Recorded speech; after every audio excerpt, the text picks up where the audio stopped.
তো উজুরি শাহ একজন আল্লাহর ওলি, কসবাতে উজুরি শাহ উনি একজন আল্লাহর ওলি, উনি আরেফ, যার সম্পর্কে কারো এখন পর্যন্ত কোনো ধারণা নাই উনি জীবিত আছে না মারা গেছে।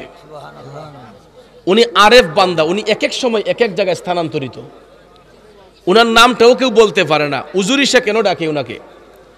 উজুরি শাহ উনাকে ডাকে এই কারণে, উনি ওই কসবা বারাই এলাকা, গ্রামটার নাম বারাই, গোপীনাথপুর বারাই, ওই এলাকার মধ্যে তিনি সত্যের খেদমত দাওয়াত দেওয়ার জন্য আসছিলেন, ইসলামের খেদমত করার জন্য আসছিলেন। তো একটা মানুষকে ভালোবাসতে হলো তো তার কিছু কিছু আলামত গুণাগুণ দেখতে চায়, কথা কোন ঠিক না? তো উজুরি শাহর জ্বলন্ত কারামতটা হচ্ছে উজুরি, ওই পেটের ভিতরে যে নারী বুড়ি থাকে, ইডারে ওই এলাকার ভাষায় উজুরি বলে। কি বলে? উজুরি বলে। আমরা তো এটারে কিতা কই? নারী বুড়ি কই, নারী বুড়ি এগুলা বলি, বা বুড়ল বলি, বুড়লও বলি। তো ওই এলাকার মানুষ পেটের ভিতরে যা কিছু আছে এগুলারে উজুরি কয়। তো উনি উনার পেটের ভিতরের উজুরিগুলা বের করে পানি দিয়ে ধুইয়া আবার এগুলা পেটের ভিতরে ঢুকাই দিতেন। এখন যদি আমি এখানে বলি যুবক ভাইদেরকে বা যাদেরকে ইচ্ছা, যদি বলি যে আপনার একটা আঙ্গুলটা কাইটা আঙ্গুলটা আবার জোড়া লাগাইলেন, পারবেন নি? এটা জোড়া লাগাইতে গেলেও তো ডাক্তারের কাছে যেমন লাগবো। ডাক্তার সাহেব ছাড়া এমন কোন হেডাম আছে কেউ যে আঙ্গুলটা কাটলে এটা টান্ডা জোড়া লাগাই লিবেন? চিন্তা করে দেখেন উনি কেমন ব্যক্তি ছিলেন, যার পেটের উজুরিগুলা বের করে পানি দিয়ে ধুইয়া পরিষ্কার কইরা আবার এগুলার পেটের ভিতরে ঢুকাই দিতেন। তখন ওই এলাকার মানুষ ওনারে এটা দেখা ওনারে উজুরি শাহ নামে চিনত, যে উজুরি শাহ বলতো। ওনারে কি বলতো? উজুরি শাহ বলতো। কারণ যেই ব্যক্তি উজুরি বাইর করে আবার পেটে ঢুকাইলায়, ওনার নাম কেউ জানে না, কেউ দেখতেও পায় না ওনাকে।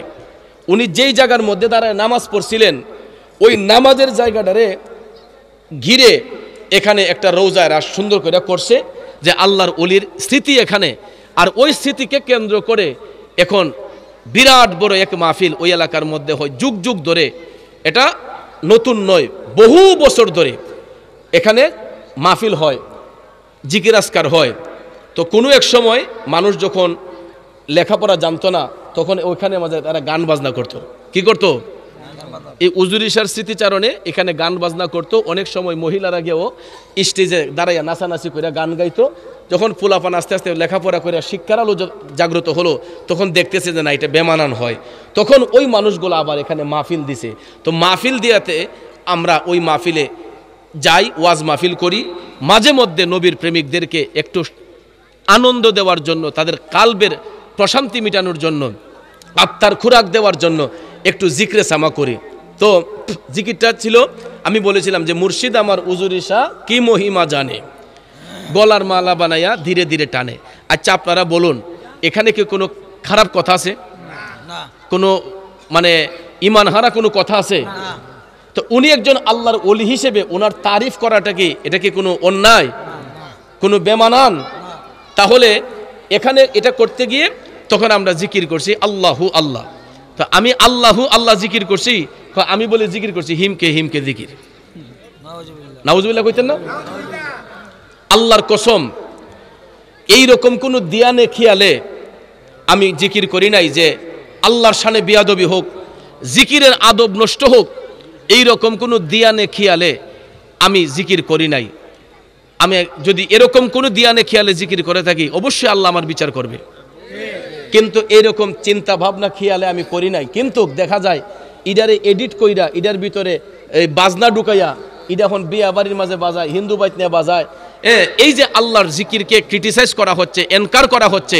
আমি টিকটকটা খুললে, ইউটিউবটা খুললেই এই সমস্ত আলামতি দেখতে পাই। এবং বেশিরভাগ পরিবারের মানুষ মুসলমান। একটা মুসলিম পরিবারের মানুষ যদি একটা মানুষকে নিয়ে যদি এরকম তামাশা করে, গিবত করে, তাইলে এটা কি ভালো না খারাপ? এটা জিনার চেয়েও খারাপ। কারণ আল গীবাতু আসাদ্দু মিনাজ জিনা, কোনো মানুষ সম্পর্কে ধারণা না রাখা গিবত করা, এটা জিনার চেয়েও খারাপ কাজ। এটা জিনার চেয়েও খারাপ কাজ। এই জন্য ভাইয়ার আমার, আমি না হয় একজন অপরাধী মানুষ, বাবারে জেমদা যাই এমদে আমার দেখলে একলা একলা কুসা ওই যাইতেছে, ওই যাইতেছে, অনেক সময় লজ্জা লাগে, অনেক সময় আবার হাসি, যে করলাম কি আর করলো কি, করলাম কি আর করলো কি। কসবা ব্রাহ্মণবাড়িয়া কসবা একটা জিকির করছিলাম, জিকিরের মাঝে একটা অলির মাজারে গিয়া জিকির করছি, অলির নাম দুইটা। তো এখন হাসান বসরি ওয়াজ করতেছি, আমি যদি হাসান বসরি একটা শান গাই, এটা কোনো অন্যায়?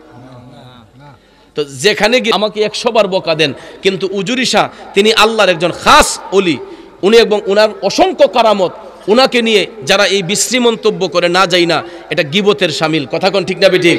তা আমার কথা হলো, এই সমস্ত ঘৃণিত কাজ আপনারা কেউ যাতে কখনো কোথাও না করে, আল্লাহ যেন হেদায়েত দান করে, সকলে আমিন কন। কারণ আল্লাহর অলিরা হচ্ছেন এই জমিনের ছায়া। কথা কোন ঠিক না বেঠিক? এই জমিনের খুঁটি। কারণ এই যে প্যান্ডেলটা করছেন, খুঁটি লাগছে নিও, খুঁটি ছাড়া কি সামিয়ানাটা টিকা রইছে? তাইলে আসমান যে আমরা দেখতেছি শূন্য জুল্লা রইছে, আসমানটা কি বিনা ফালায় টিকা রইছে? আসমানেরও পালা আছে, আমরা এই জাহিরি চোখ দিয়ে দেখি না। আসমানের পালা হইছে আল্লাহর অলিগণ। আর না হলে আমি আপনি যে অন্যায় করি, পাপ করি, আমাদের পাপে এই জমিন কবি ধ্বংস হয়ে যাইত। একটাবার নিজের বিবেককে প্রশ্ন করেন, সকাল থেকে সন্ধ্যা পর্যন্ত কয়টা অপরাধ করেছি, কয়টা নেক কাজ করেছি, কয়টা বদ কাজ করেছি। যদি আমরা ডায়েরিতে মধ্যে হিসাব করে দেখবেন, 24 ঘন্টার 23 ঘন্টার সময় আমরা অন্যায় কাজে লিপ্ত ছিলাম। কথা কোন ঠিক কিনা? এতগুলা পাপ করার পরেও, এতগুলা অন্যায় অপরাধ করার পরেও আল্লাহ রাব্বুল আলামিন আপনাকে আমাকে সুস্থ রেখেছেন, সাবলীল রেখেছেন। একটা মাত্র কারণ, এই জমিনের মধ্যে আল্লাহর অলিগণ বিচরণ করতেছে, এই জমিনের মধ্যে আল্লাহর অলিগণ আছে বিদায় এখনো আল্লাহ রাব্বুল আলামিন আমার আপনার হাজারটা অপরাধকে ঢাইকা রাখে। ঠিক না বেঠিক? একটু দুরূদ শরীফ পড়ুন। আল্লাহুম্মা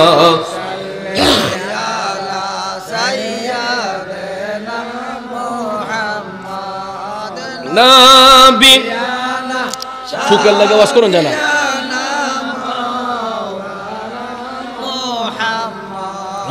নাবি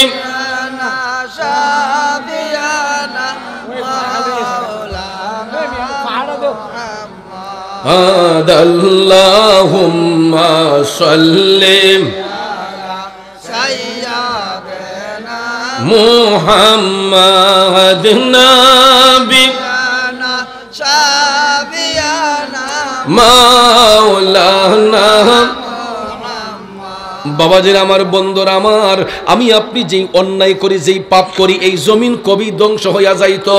একমাত্র আল্লাহর অলিগণ এই জমিনের মধ্যে বিচরণ করছেন বিদায় এখনো আল্লাহ রাব্বুল আলামিন আপনাকে আমাকে সুস্থ রেখেছেন, সাবলীল রেখেছেন। ঠিক কিনা বলেন?